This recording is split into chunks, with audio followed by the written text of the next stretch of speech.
Donc on a parlé de deux aspects. Premier, il faut rester avec moi, hein, attention. Le premier c'est l'aspect informatif, on s'appelle i'jaz ikhbari, miracle informatif. Deuxième, i'jaz tashri'i, donc miracle législatif. Ensuite, il y a ce qu'on appelle l'aspect scientifique, i'jaz i'lami, i'jaz ilmi plutôt. I'jaz ilmi ou le miracle scientifique. Effectivement, dans le Coran, il y a des versets coraniques qui contiennent des énoncés scientifiques concernant l'univers, le ciel, la terre, la vie, inatteignables à l'époque du prophète sallallahu alayhi wa sallam.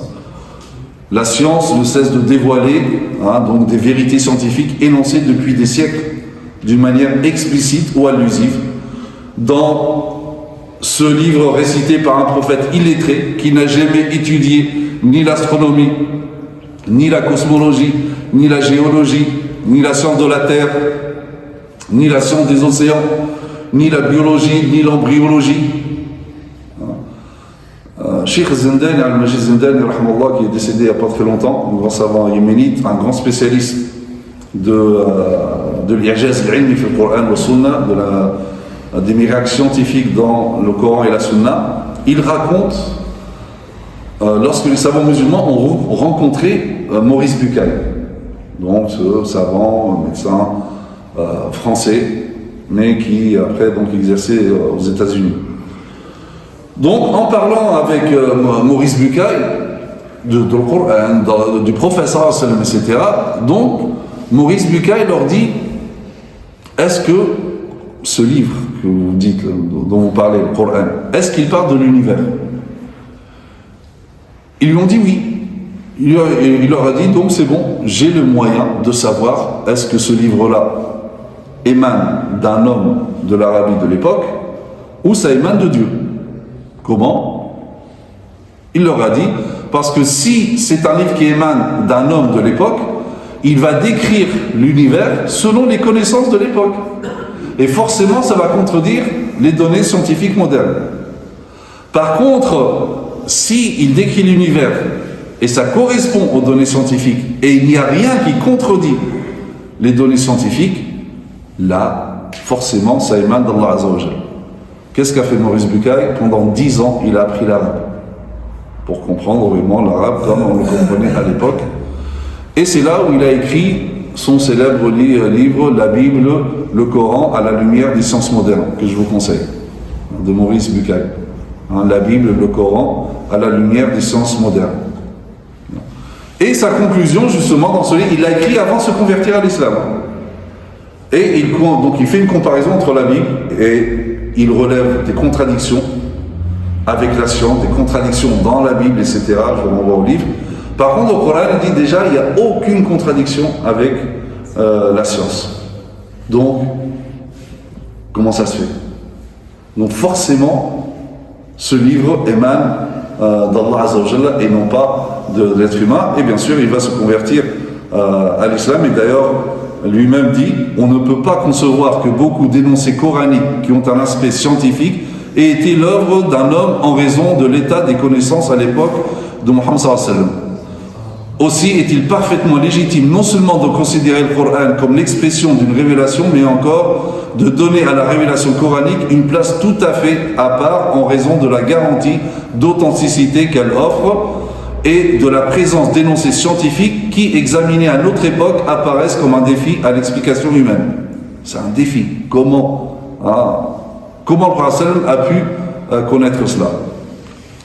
Ou du moins, déjà, il ne contredit pas. Il dit également: Dieu nous a donné la raison pour réfléchir systématiquement et objectivement. L'analyse objective de certains versets du Coran, à la lumière des découvertes scientifiques modernes, démontre une grande compatibilité entre le Coran et la science moderne. Le fait que ces données scientifiques modernes étaient inconnues à l'époque de Muhammad prouve qu'il est inconcevable que le Coran ait été écrit ou bien par un être humain.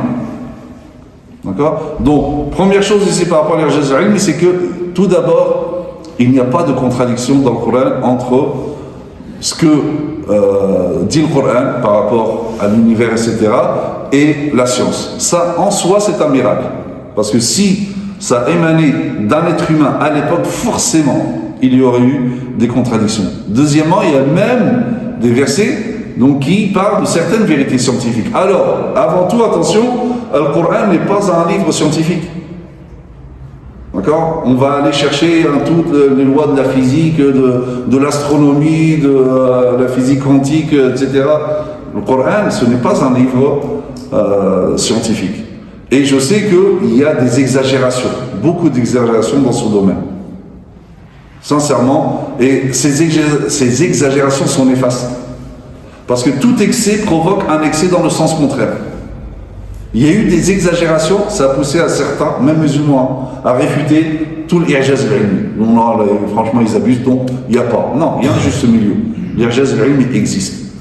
Mais parfois, peut-être que vous connaissez, Zarloul al-Najjar, Hafidhullah, et Masha'Allah, il fait des efforts dans cela, mais sincèrement, et beaucoup de savants donc, le critiquent par rapport à ça, c'est qu'il y a beaucoup d'exagération par rapport à deux choses.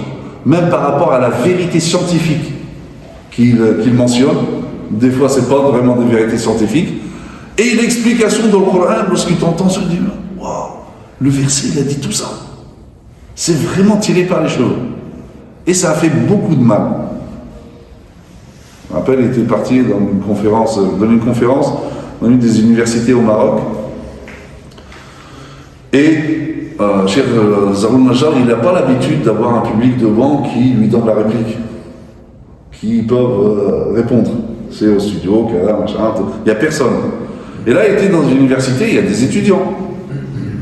Et lorsqu'il commence, pas à parler de Coran, à parler des vérités scientifiques en soi, des étudiants ont critiqué. Il dit non, ça c'est pas une vérité scientifique, sans parler de Coran, juste ce qu'il lui énonce comme une vérité scientifique. Et là il n'a pas aimé parce qu'il n'a pas l'habitude d'être contredit. Ah, comment ça on le contredit, etc. Et il est parti. Non, donc il y en a qui abusent vraiment par rapport à ça. Donc il faut vraiment faire le tri dans ce qu'on appelle l'I'jaz al-ilmi. Mais sinon, Allah Azza wa Jalla parle donc des différentes phases de l'embryon, comme un grand médecin, Kate Moore, je crois, qui s'appelle, et qui a écrit un livre. Et d'ailleurs, lorsque, comme dit le Zindani, il lui a rapporté ce que dit le Coran et la description, il dit que pour l'époque, c'est la description la plus fidèle aux données scientifiques. Donc il parle de l'alaqa, une chose qui s'accroche, on appelle la nidation, donc l'ovule, donc il y a eu l'ovulation, donc l'ovule s'accroche à la paroi utérine, on appelle l'alaqa, quelque chose qui s'accroche. Il parle dans quoi de mudra, quelque chose qui est mâché. Et effectivement, ce savant non musulman, il fait vraiment le rapprochement entre le terme coranique et il a mis une patte qu'on a mâchée avec la description scientifique. C'était vraiment la chose qui était la plus proche. Donc, l'embryologie, oui, effectivement, c'est pour ça qu'Allah Azza wa Jalla, il attire l'attention. Il disait Ma lakum la tarjuna lillahi waqara wa qad khalaqakum atwara. Qu'avez-vous à ne pas vénérer Allah comme il se doit alors qu'il vous a créé par phases successives. Bien sûr, ici, c'est pas le moment de parler de tous les miracles scientifiques de le Coran. Mais Allah Azza wa Jalla, donc, il nous dit également, nous avons certes créé l'homme d'un extrait d'argile, puis nous en fîmes une goutte de sperme dans un reposoir solide. Ensuite, nous avons fait du sperme une adhérence. Donc, alaqa, fakhalaqna al-alaqata mudra. Et de l'adhérence, nous avons créé un embryon. Mais là, le mot arabe, il disparaît en français. Mudra, quelque chose qu'on mâche. Malheureusement, en français, on ne le voit plus. Ça passe à embryon, alors que c'est pas vraiment la traduction. فَخَلَقْنَا الْمُضْغَةَ عِظَامًا. Donc puis de cette chose qu'on a mâchée, nous avons créé des os et nous avons revêtu les eaux de chair, etc. Allah Azza wa Jalla dit également par rapport au ciel, par rapport à l'univers, il dit أولم يرى الذين كفروا أن السماوات والأرض كانتا رتقا ففتقناهما. Donc il dit, ceux qui ont mécru n'ont-ils pas vu que les cieux et la terre formaient une masse compacte, une seule chose. Ensuite nous avons séparé. Donc ici en réalité c'est l'allusion à ce qu'on appelle scientifiquement au Big Bang. C'est-à-dire que l'univers était consacré à un point de volume nul et il a augmenté de rayon après. C'est vraiment la description de le Coran. Il y a même une petite vidéo, les frères Bogdanov, qui sont morts d'ailleurs dans l'épisode du Covid, et il parle de ce point-là. Il dit oui, on a appris un petit peu l'arabe, et il dit on a été vraiment étonné de lire ce verset-là. Bon, des grands savants en mathématiques, en physique, etc. Allah Azza wa Jalla dit également وَالسَّمَاءَ بَنَيْنَاهَا بِأَيْدٍ وَإِنَّا لَمُوسِعُونَ. Donc il dit, le ciel nous l'avons construit par notre puissance et nous l'étendons constamment. Là aussi c'est l'allusion à ce qu'on appelle l'expansion de l'univers. Alors certes dans les tafsirs à l'époque, ils faisaient le tafsir selon les connaissances qu'ils avaient. Mais aujourd'hui, on peut se permettre d'avancer autre chose. Non, là, ça part de l'expansion de l'univers. C'est presque explicite. D'accord ? Et ainsi de suite.